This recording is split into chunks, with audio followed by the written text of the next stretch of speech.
إن الحمد لله نحمده ونستعينه ونستغفره ونعوذ بالله من شرور أنفسنا ومن سيئات أعمالنا من يهده الله فلا مضل له ومن يضلله فلا هادي له وأشهد أن لا إله إلا الله وحده لا شريك له وأشهد أن محمدًا عبده ورسوله فأعوذ بالله من الشيطان الرجيم بسم الله الرحمن الرحيم يا أيها الذين آمنوا اتقوا الله حق تقاته ولا تموتن إلا وأنتم مسلمون يا أيها الناس اتقوا ربكم الذي خلقكم من نفس واحدة وخلق منها زوجها وبث منهما رجالا كثيرا ونساء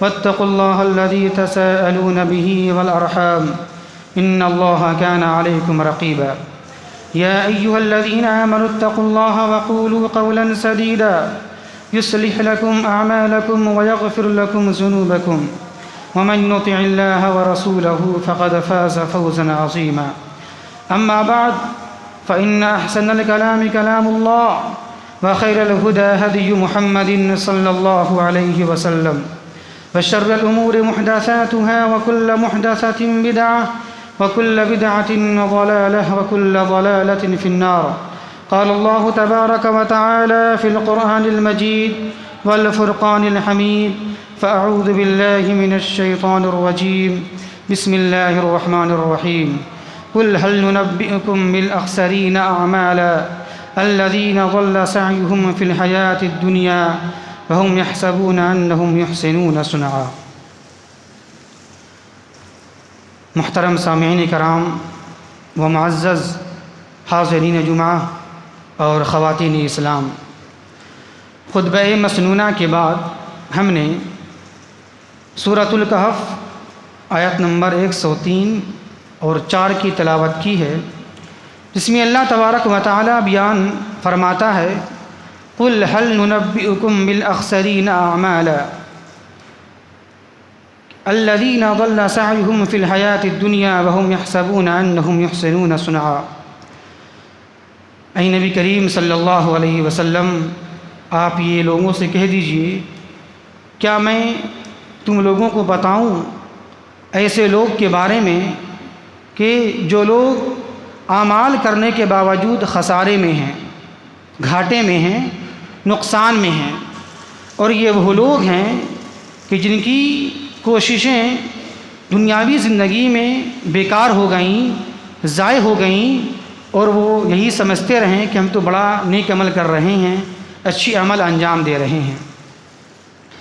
محترم سامعین کرام، آیت کی مناسبت کے لحاظ سے آج ہمارا موضوع خطابت ہے قبولیت اعمال کی شرائط، یعنی نیک اعمال اللہ کی بارگاہ میں قابل قبول کب ہوں گے، اس کی شرائط کیا ہیں۔ محترم سامعین، مسلمانوں کی اکثریت کا حال یہ ہے کہ وہ دین سے دور ہے، دین سے نابلد ہے، اور صرف اتنا ہی نہیں کہ وہ دین سے دور ہے، عمل سے دور ہے، بلکہ مزید ان کے اندر گمراہیاں پائی جاتی ہیں۔ سنت کے بجائے بدعت کو اپنانا، توحید کے بجائے کفر شرک اپنانا، اطاعت رسول کے بجائے تقلید پرستی اور آبا پرستی کو اپنانا، یہ ساری چیزیں موجود ہیں۔ اور ایک وہ مسلمان ہے جس کے اندر عمل کرنے کی خواہش ہے، جذبہ ہے، تڑپ ہے، اور وہ عمل کرتے بھی ہیں، نماز، روزہ، حج، زکوٰۃ، قربانی، تلاوت قرآن، دعا، مناجات، توبہ، استغفار سب کرتے ہیں، لیکن ان کے اندر ایک کمزوری یہ ہوتی ہے کہ صرف ان کے اندر تمنا ہوتا ہے، صرف شوق ہوتا ہے، صرف جذبہ ہوتا ہے عمل کرنے کا، بس عمل کریں ہم، اب عمل کیسا ہو، جیسا بھی ہو، انہیں اس سے کوئی مطلب نہیں ہوتا، عمل جیسا بھی ہو، وہ عمل قرآن و حدیث کے مطابق ہے یا نہیں ہے، بس وہ عمل کرنا شروع کر دیتے ہیں، بس عمل کے پیچھے بھاگتے ہیں۔ وہ یہ غور کرتے نہیں ہیں کہ ہمارا عمل کتاب و سنت کے مطابق ہے یا نہیں ہے، نہیں، بس وہ عمل کرنا شروع کر دیتے ہیں اور کرتے رہتے ہیں اور وہ سوچتے ہیں اپنے تعلق سے ایسی بھرم میں رہتے ہیں پوری زندگی کہ ہم تو بڑا نیک عمل کر رہے ہیں، ہم تو بڑا اچھا عمل کر رہے ہیں، لیکن جب ان کی موت ہو جاتی ہے اور جب وہ قبرستان چلے جاتے ہیں، قبر میں چلے جاتی ہیں، تب انہیں معلوم ہوتا ہے کہ ہم نے جو بھی عمل کیے ہیں پوری زندگی وہ تو ضائع کر دیے گئے، وہ تو برباد کر دیے گئے۔ تب انہیں پتہ چلتا ہے مرنے کے بعد تو ایسا شخص پہلے شخص سے زیادہ گمراہ ہے اور بھٹکا ہوا ہے۔ ایک وہ شخص ہے، ایک تو وہ انسان ہے، ایک تو وہ مسلمان ہے جو کبھی عمل کیا ہی نہیں ہے، ہمیشہ عمل سے دور رہا اور ہمیشہ گناہوں سے لت پت رہا اور جیتا رہا، ایک تو یہ شخص ہے۔ لیکن ایک وہ شخص ہے جس نے عمل کیا، سب چیز کیا، تو یہ شخص ایسا شخص ہے، اس سے زیادہ بڑا گمراہ ہے، پہلے سے زیادہ گمراہ ہے اور بھٹکا ہوا ہے۔ کہ کیوں؟ اس لیے کہ اس نے سب کچھ کیا ہے، نماز، روزہ، حج، زکوٰۃ، قربانی، تلاوت، سب کچھ کیا، لیکن اس کے باوجود جہنم اس کے مقدر بن گئی۔ یہ کتنی عجیب سی بات ہے، ذرا سوچیں آپ، کتنی عجیب سی بات ہے۔ ایک انسان پوری زندگی عمل کرتا رہے، کوشش کرتا رہے، اور جب وہ آخرت میں جائے تب پتہ چلے کہ ہم نے جو بھی عمل کیا ہے اس کی کوئی وزن ہی یہاں پر نہیں ہے، کوئی قیمت ہی نہیں ہے، ہمارے سارے اعمال ضائع کر دیے گئے، برباد کر دیے گئے، تو ذرا سوچیں اسے کتنا افسوس ہوگا، اس کا اندازہ ہم نہیں لگا سکتے ہیں۔ ذرا سوچیں آپ، ایک انسان پوری زندگی عمل کر رہا ہے، سب چیز کر رہا ہے، کوششیں کر رہا ہے، لیکن جب وہ آخرت میں جائے تب اسے محسوس ہو اور معلوم پڑے ہم نے جو بھی عمل کیا سب برباد، سب رائے گا، سب ضائع ہو گئیں، تو کتنا افسوس ہوگا، کتنا حسرت وہ کرے گا، اس کا اندازہ ہم اس دنیا میں نہیں لگا سکتے ہیں۔ اور یہ کون لوگ ہیں؟ یہ وہ لوگ ہیں جس کا عمل بظاہر تو نیک ہوگا، لیکن ان کے عمل میں 3 چیز نہیں ہوگی، یا 3 میں سے ایک چیز نہیں پائی جائے گی۔ وہ کیا ہے؟ 3 عمل۔ پہلا ایمان، دوسرا اخلاص، تیسرا اطاعت رسول۔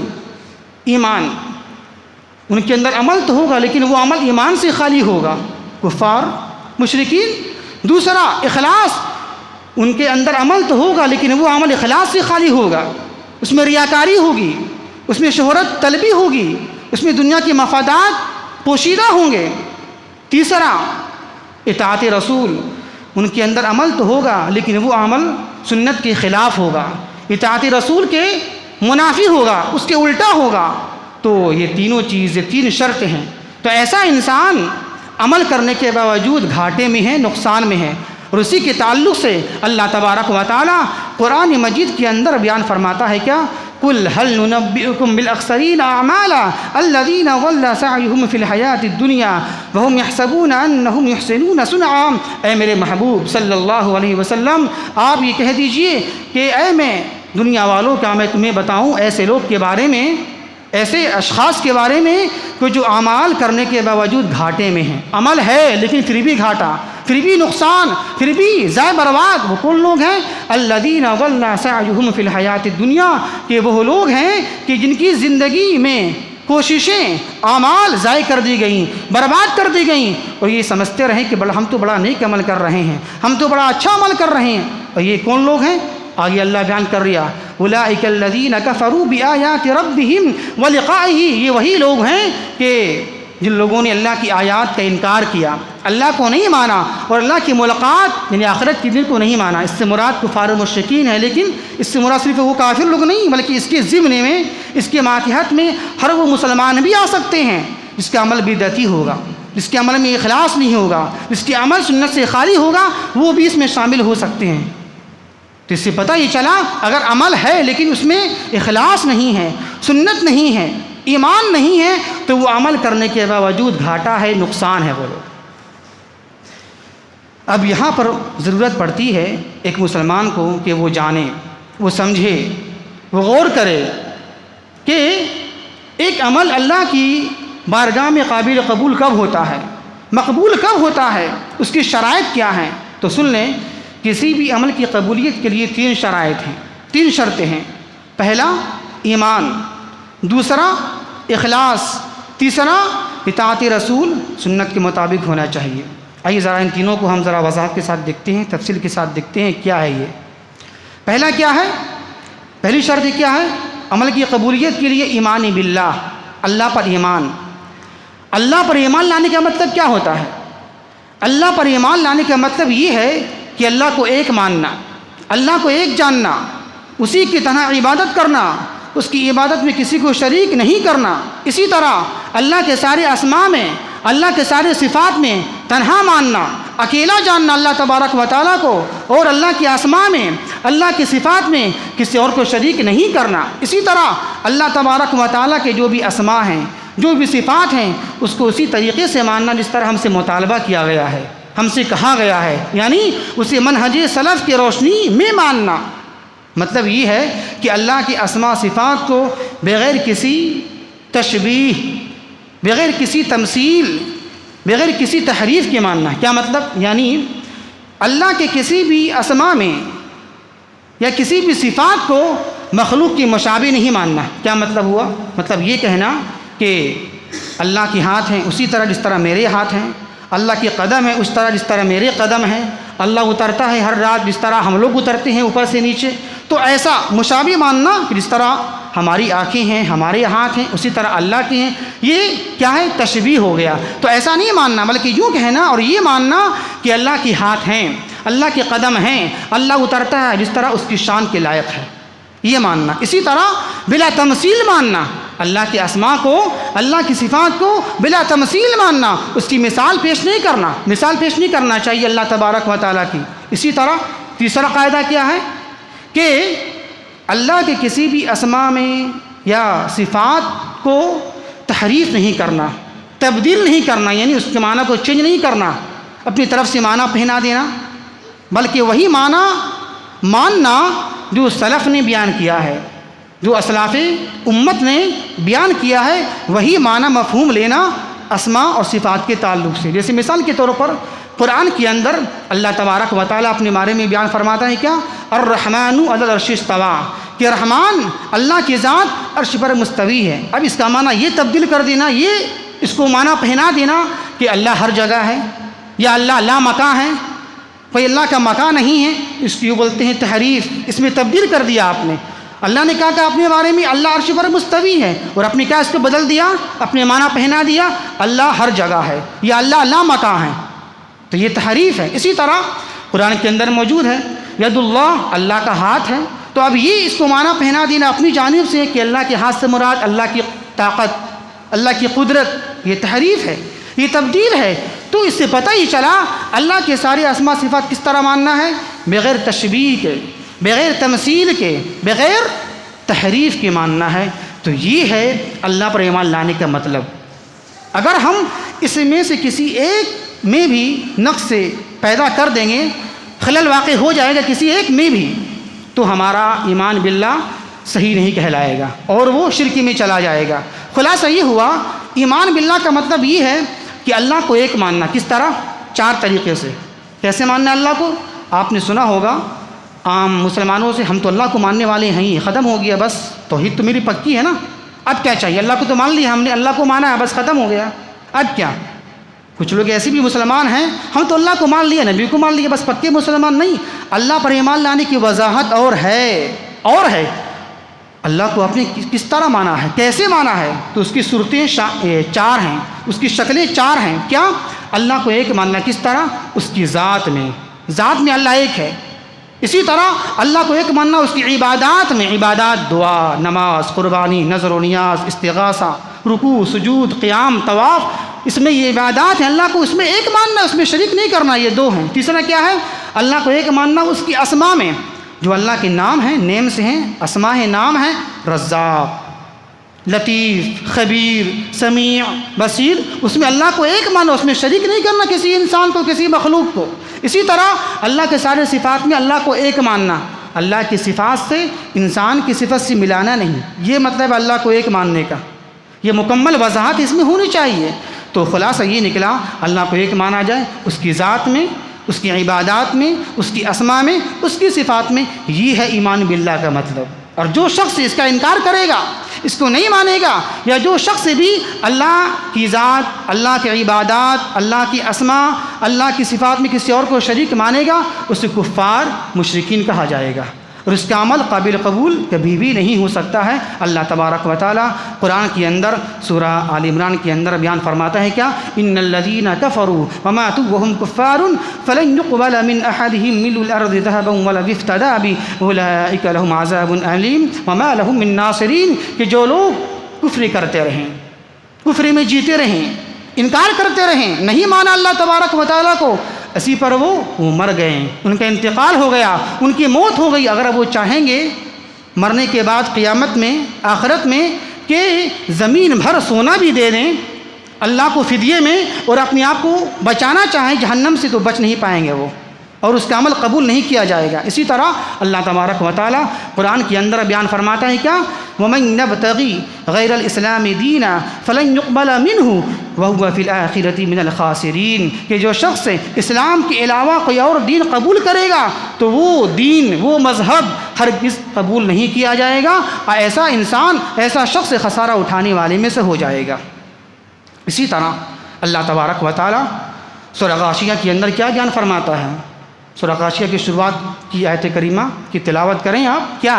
هل اتاك حديث الغاشية وجوه يومئذ خاشعة عاملة ناصبة تصلى نارا حامية، کیا معنی ہے؟ اے نبی کریم صلی اللہ علیہ وسلم، کیا آپ کے پاس غاشیہ، غاشیہ معنی ڈھانپنے والی، یعنی قیامت سب کو ڈھانپ لے گی اپنے انڈر، کیا آپ کے پاس قیامت کی بات نہیں پہنچی؟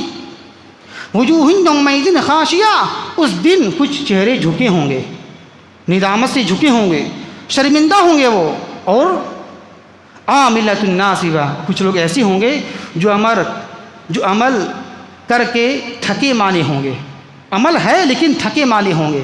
اس سے مراد کون ہے؟ حضرت عبداللہ ابن عباس رضی اللہ تعالیٰ عنہ بیان فرماتے ہیں کہ عاملۃ ناصبہ، اس سے مراد کون ہے؟ نصارہ ہیں۔ کیوں نصارہ؟ کیوں؟ اس لیے کہ اس میں صرف عمل کا جذبہ تھا، شوق تھا عمل کرے، لیکن وہ عمل علم سے خالی تھا۔ نصارہ کے اندر میں صرف عمل تھا، رہبانیت تھی، دنیا کو چھوڑ دو، دنیا کے باہر چلے جاؤ، دنیا سے کٹ جاؤ، شادی بیاہ مت کرو، بس اللہ اللہ کرتے رہو۔ ان کے اندر عمل کا شوق تھا، جذبہ تھا، لیکن علم سے خالی تھے وہ لوگ۔ تو اس لیے تو صرف نصارہ مراد ہی نہیں اس میں، بلکہ اس میں مسلمان بھی آ سکتے ہیں، کہ وہ مسلمان یا وہ لوگ جس کا عمل تو ہے، عمل بہت زیادہ، لیکن وہ عمل علم کے مطابق نہیں ہے، وہ عمل کتاب و سنت کی روشنی میں نہیں ہے، تو ایسا لوگ، ایسے شخص وہاں تھکے ماندے رہیں گے قیامت کے دن میدان محشر میں۔ عمل خود کر کے آئے ہیں، لیکن وہ عمل سنت کے مطابق آپ کا نہیں ہے۔ تو پہلی شرط کیا ہوئی؟ قبولیت اعمال کے لیے ایمان باللہ، اللہ پر ایمان لانا، اس کی تفصیلات کے ساتھ پوری، یہ ہے پہلی شرط۔ دوسری شرط کیا ہے قبولیت اعمال کے لیے؟ اخلاص ہونا چاہیے۔ اخلاص کا معنی کیا ہوتا ہے؟ پیور، ملاوٹ سے خالی، یہ معنی ہے پیور، ملاوٹ سے خالی۔ اگر ایک گلاس دودھ میں ایک قطرہ بھی پانی ملا دیجئے گا آپ، تو وہ ملاوٹ نہیں، وہ ملاوٹ ہے، وہ پیور نہیں کہلائے گا، وہ اخلاص اور خالص نہیں کہلائے گا، وہ اس میں مکس ہے اور ملاوٹ ہو چکا۔ وہ اخلاص کا ضد کیا ہے؟ اخلاص کا الٹا کیا ہے؟ ریاکاری۔ اگر کسی عمل میں ریاکاری پیدا ہو جائے تو وہ عمل اللہ کے یہاں قابل قبول نہیں ہوگا، رد ہو جائے گا، مردود، ضائع ہو جائے گا، اگرچہ وہ عمل کتنا ہی اچھا کیوں نہ ہو، کتنا خوشنما کیوں نہ ہو، کتنا لمبی قیام اللیل کرنے والی ہی کیوں نہ ہو، لیکن اس عمل میں اگر ریاکاری پیدا ہو گئی، دکھاوا آ گیا، تو وہ عمل سنت کے مطابق ہونے کے باوجود بھی رائیگاں ضائع برباد کر دی جائے گی۔ اور اللہ تبارک و تعالیٰ قرآن مجید کے اندر میں جگہ جگہ اس کا بیان کیا ہے اخلاص کے بارے میں، اور اللہ نے جگہ جگہ قرآن کے اندر میں ڈرایا ہے ریاکاری سے، کس سے بچو؟ جیسے قرآن کی آیت کریمہ کیا ہے؟ سورہ اعراف کی وَادْعُوهُ مُخْلِصِينَ لَهُ الدِّينَ، اے لوگو اللہ کو پکارو، اللہ سے مانگو، کس طرح مانگو؟ شریک کر کے نہیں، مخلصین لہ الدین، اللہ سے مانگو، دین کو اسی کے لیے خالص کرتے ہوئے، اخلاص کے ساتھ اللہ کو پکارو۔ اسی طرح اللہ تبارک و تعالیٰ قرآن کے اندر سورہ زمر کے اندر بیان فرماتا ہے کیا؟ فَاعْبُدِ اللَّهَ مُخْلِصِينَ لَهُ الدِّينَ، کہ ایک اللہ کی عبادت کرو اسی کے دین کو خالص کرتے ہوئے، اخلاص کے ساتھ اس کی عبادت کرو۔ اسی طرح اللہ نے قرآن کے اندر میں ریاکاری کی ہلاکت سے ڈرایا ہے، تنبیہ کیا ہے، منع کیا ہے۔ قرآن کے اندر سورہ ماعون کے اندر اللہ تبارک و تعالیٰ بیان فرماتا ہے کیا؟ فویل للمصلین الذین هم عن صلاتهم ساہون الذین هم یراؤون، کہ ہلاکت ہے، خرابی ہے، بربادی ہے ان نمازیوں کے لیے، ان مصلیوں کے لیے جو اپنی نمازوں میں سستی برتتے ہیں۔ دیکھیں نماز ہے یہاں، پھر بھی ہلاکت کی بات کہی جا رہی ہے۔ دیکھ لیں یہاں پر کتنی بڑی بات ہے، نماز ہے آپ کے اندر لیکن پھر بھی اللہ یہاں کیا بول رہا ہے؟ آپ کے لیے ہلاکت ہو، آپ کے لیے بربادی۔ کس کے لیے؟ ایسے نمازیوں کے لیے جو نماز پڑھتے ہیں لیکن سستی کرتے ہیں، کبھی پڑھا کبھی نہیں پڑھا، یا بعد میں پڑھ لیں گے، وقت کو ٹال کر پڑھ لیں گے، پہلے پڑھ لیں گے، بعد میں پڑھ لیں گے، جو بھی ہو۔ تو جو لوگ سستی برتتے ہیں اس کے لیے ہلاکت ہو، بربادی ہو۔ اسی طرح آگے اللہ بیان فرماتا ہے کیا؟ الذین هم یراؤون، اور ایسے مصلیوں کے لیے، نمازیوں کے لیے ہلاکت ہو، بربادی ہو جو دکھاوے کے لیے نماز پڑھتے ہیں، ریاکاری کے لیے نماز پڑھتے ہیں وہ لوگ۔ اسی طرح صحیح الترغیب والترہیب کی ایک حدیث ہے، دیکھیں ذرا ریاکاری کتنی ہلاکت ہے اور کتنی برباد کر دینے والی چیز ہے۔ جناب محمد رسول اللہ صلی اللہ علیہ وسلم بیان فرماتی ہیں کہ ان اخوف ما اخاف علیکم الشرک الاصغر، کہ اللہ کے نبی نے بیان فرمایا کہ مجھے تم پر سب سے زیادہ خوف، ڈر کس چیز کا ہے؟ شرک اصغر کا ہے۔ تو کسی صحابی نے پوچھا اے اللہ کے رسول صلی اللہ علیہ وسلم یہ شرک اصغر کیا ہوتا ہے؟ چھوٹا شرک کیا ہے؟ تو اللہ کے نبی نے کہا الریا، ریاکاری۔ ریاکاری یہ چھوٹا شرک ہے، شرک اصغر ہے، یہ دکھاوا، شہرت طلبی، نام و نمود دکھانے کے لیے کچھ بھی عمل کرنا، یہ کیا؟ یہ شرک اصغر ہے۔ اس کے بعد اللہ کے نبی بیان فرماتے ہیں کہ اللہ تبارک و تعالیٰ قیامت کے دن کہے گا ان ریاکاروں سے، جب لوگوں کی اعمال کا بدلہ دیا جائے گا کہ اے ریاکاروں تم جاؤ انہی لوگوں کے پاس جن کے لیے تم دنیا میں عمل کیا کرتے تھے، انہی کے پاس چلے جاؤ، تم تو میرے لیے عمل کیا نہیں، تم تو عمل کی کسی اور کے لیے، انسان کو دکھانے کے لیے، شہرت طلبی کے لیے، انہی کے پاس چلے جاؤ، جاؤ ان سے بدلہ لے لو، اور جاؤ دیکھو تمہیں وہاں کوئی بدلہ مل رہا ہے، جا کر دیکھو، انہی سے بدلہ تم جا کے لے لو۔ تو اللہ تعالی کے طور پر ایسا کہے گا تو ہم سے بدلہ مت لو، تم نے عمل میرے لیے نہیں کیا نا، انسان کے لیے کیا، مخلوق کے لیے کیا، تو وہیں چلے جاؤ، بدلہ جا کے وہاں لو، ہم سے بدلہ مت لو اس کا۔ تو دیکھیں یہ ریاکاری کا انجام ہوگا، اللہ وہاں سے بھگا دے گا، دھتکار دے گا کہ تم نے میرے لیے عمل کیا ہی نہیں ہے، نماز، روزہ، تلاوت قرآن، تبلیغ سب کیا دکھاوے کے لیے، شہرت کے لیے، جاؤ جا کے وہاں سے ہم اپنا بدلہ پا لو، انجام لے لو وہاں سے جا کے اپنا۔ اتنی خطرناک چیز ہے۔ اسی طرح خیر آگے چلیں، تیسری شرط کیا ہے؟ یہ ہو گیا اخلاص، اخلاص بھی ہونا ضروری ہے ورنہ عمل آپ کا ضائع برباد ہو جائے گا۔ تیسرا کیا ہے؟ تیسرا ہے عمل کا کتاب و سنت کے مطابق ہونا۔ آپ کا عمل ہے، کچھ بھی عمل آپ نے کیا، نماز ہو، روزہ ہو، کچھ بھی ہو، عمل کا کتاب و سنت کے مطابق ہونا، مخالف نہ ہونا۔ مطلب کیا ہے؟ یعنی ہمارا وہ عمل قابل قبول ہوگا اللہ کی بارگاہ میں جو عمل سنت کے مطابق ہو، مخالف نہ ہو۔ اگر اس کے برخلاف، سنت کے برخلاف کیا ہے؟ بدعت، سنت کے ضد بدعت ہے۔ اگر ہمارے عمل میں بدعت شامل ہو جائے گی، بدعت آ جائے گا، تو ہمارا وہ عمل چاہے جتنا اچھا ہی کیوں نہ ہو دنیا والوں کی نظر میں، لیکن وہ عمل اللہ کی بارگاہ میں رائیں گا، ضائع برباد کر دیا جائے گا۔ اس کی تعلق سے بہت ساری آیت کریمہ ہیں اور حدیث شریفہ ہے، چند ملاحظہ کریں آپ۔ قرآن کے اندر سورہ آل عمران کے اندر اللہ تبارک و تعالیٰ کیا بیان فرماتا ہے؟ قل ان کنتم تحبون اللہ فاتبعونی یحببکم اللہ یغفر لکم ذنوبکم واللہ غفور الرحیم۔ اے میرے محبوب صلی اللہ علیہ وسلم، آپ یہ لوگوں سے بیان کر دیجئے اگر تم اللہ سے محبت کرنا چاہتے ہو تو کیا کرو؟ اللہ کی بات مانو، فاتبعونی، میری پیروی کرو۔ اگر اللہ کے محبوب بننا چاہ رہے ہیں آپ، اللہ کا بارگاہ میں آپ کے عمل مقبول ہونا پسند کرتے ہیں آپ، تو فاتبعونی، شرط کیا ہے؟ فاتبعونی، میرے محبوب کے پیچھے پیچھے چلو، اس کے نقش قدم کی پیروی کرو۔ اگر ایسا کرو گے تو اللہ آپ کو محبوب بنا لے گا اور اللہ آپ کے گناہوں کو معاف کر دے گا۔ تو دیکھیں آپ، اسی طرح اللہ تبارک و تعالیٰ قرآن کے اندر بیان فرماتا ہے کیا؟ من یطیع الرسول فقد اطاع اللہ، جس نے رسول کی اطاعت کی اس نے حقیقت میں اللہ ہی کی اطاعت کی۔ تو رسول کی اطاعت میں اللہ کی اطاعت ہے۔ اسی طرح بخاری مسلم کی حدیث ہے، اللہ کے نبی بیان فرماتے ہیں کیا؟ من احدث فی امرنا ھذا ما لیس منہ فہو رد، کہ جس شخص نے میرے اس دین کے اندر میں کوئی نئی چیز پیدا کیا، نئی چیز کو ایجاد کیا، لایا جو ہمارے دین کا حصہ نہیں ہے، تو وہ عمل مردود ہو جائے گا۔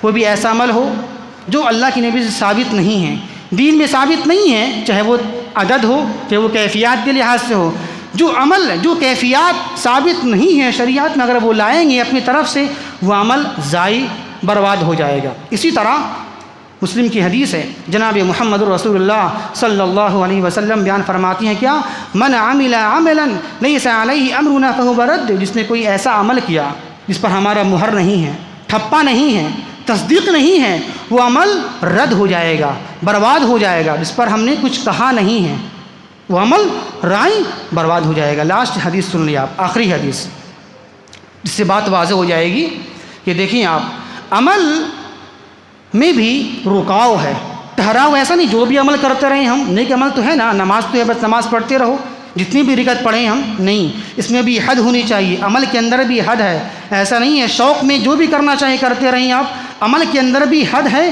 اور رکاوٹ ہے۔ ذرا دیکھیں آپ، بخاری مسلم کتاب النکاح کی ایک حدیث ہے، انس رضی اللہ تعالیٰ عنہ بیان فرماتے ہیں کہ تین صحابی رسول اللہ کی نبی کے بیوی کے پاس گھر میں آئے، اور تینوں نے یا کسی ایک نے پوچھا اللہ کی نبی کی بیوی سے کہ ذرا مجھے بتائیں آپ کہ اللہ کی نبی کی عبادت کیسی تھی، یعنی اللہ کے نبی صلی اللہ علیہ وسلم عبادت کیسے کرتے تھے، ان کا طریقہ کار کیا تھا، ان کی کیفیت کیا تھی۔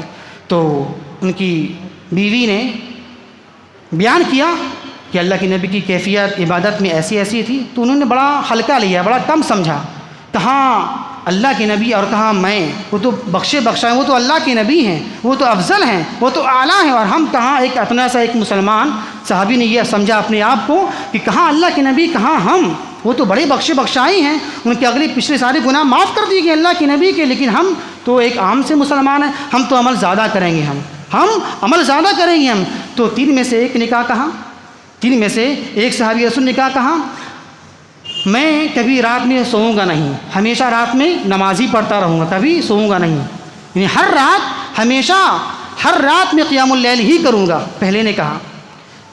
دوسرے نے کہا میں ہمیشہ دن میں روزہ ہی رکھوں گا، کبھی میں خالی اس سے نہیں رہوں گا، ہمیشہ میں روزہ رہوں گا دن میں، نفلی روزہ۔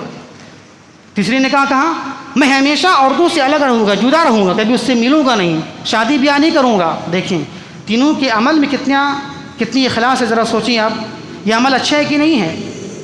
رات بھر قیام اللیل کرنا، قیام کرنا، رات میں نماز پڑھنا، یہ عمل کیسا اچھا ہے کہ نہیں ہے؟ کتنا بڑا اچھا عمل ہے، رات میں قیام کرنا، قیام اللیل کرنا کتنا اچھا عمل ہے، کتنا پسندیدہ عمل ہے۔ اسی طرح روزہ رکھنا کتنا اچھا عمل ہے، اسی طرح ذرا سا دنیاوی مشغولیت سے اپنے آپ کو بچا لینا کتنا اچھا عمل ہے، کتنا اچھا عمل ہے۔ لیکن دیکھیں آپ، جب پتہ چلا اللہ کے نبی صلی اللہ علیہ وسلم کو کہ کچھ لوگ آئے تھے اور ایسے کہہ رہے تھے آپ کے تعلق سے، تو اللہ کے نبی ان کے پاس گئے اور پوچھا کیا تم ہی وہ لوگ ہو جس نے ایسی بات کہی ہے کہ میں ہمیشہ روزہ رہوں گا، رات میں قیام اللیل کروں گا، میں عورتوں سے جدا رہوں گا، تم نے ایسی بات کی؟ بولا ہاں اللہ کے نبی، میں نے ایسی بات کہی ہے۔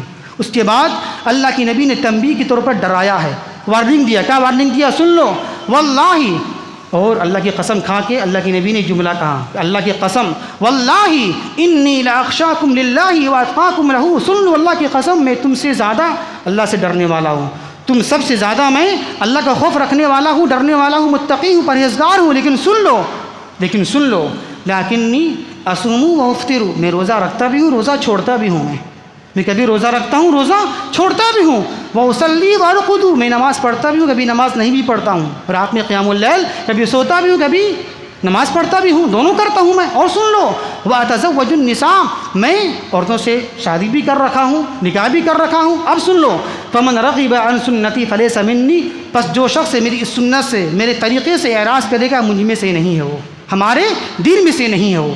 ذرا دیکھیں یہ اصول ہے، یہ پیمانہ اللہ کے نبی نے دے دیا ہے کہ حد ہے عمل کے اندر میں، ہر چیز کریں گے اپنے من سے، نماز ہی تو ہے، پڑھ لو، کیا حرج ہے؟ 4 10 20 25 40 50 پڑھنے میں کیا حرج ہے؟ اللہ حد اس کا ایک اللہ کے نبی نے کہا کر دیا، ایک ٹھہراؤ کر دیا، اور ایک میزان ترازو دے دیا کہ نہیں، اس میں ٹھہراؤ پیدا کرنا آپ کو ہے، جہاں ثابت ہے وہیں کرنا ہے۔ جو روزہ ثابت ہے یا جو بھی عمل ثابت جیسے اللہ کے نبی سے ویسے منوان کرنا ہے، اپنی طرف سے اس میں بڑھانا یا گھٹانا دونوں منع ہے۔ اور بھی بہت ساری باتیں ہیں لیکن اتنی بات کافی ہے۔ تو یہ دیکھیں آپ، عمل کی قبولیت کے لیے 3 شرائط ہیں۔ پہلا ہے ایمان باللہ، دوسرا کیا ہے اخلاص، ریاکاری سے پاک ہو، تیسرا کیا ہے آپ کا وہ عمل کتاب و سنت اطاعت رسول کے مطابق ہونا چاہیے۔ اگر کوئی بھی شرط چھوٹے گا ان تینوں میں سے ایک بھی، ایمان باللہ ہو یا اخلاص ہو یا سنت رسول ہو، کچھ بھی چھوٹا اگر ایک بھی چھوٹ گیا تو وہ عمل آپ کا اچھا ہونے کے باوجود ضائع ہو جائے گا اور برباد ہو جائے گا۔ اللہ سے دعا ہے کہ اللہ تبارک و تعالی ہمیں صحیح سمجھ کے توفیق عطا فرمائے۔ وما توفیق الا باللہ انہ تعالی جواد کریم ملک بر رؤوف الرحیم۔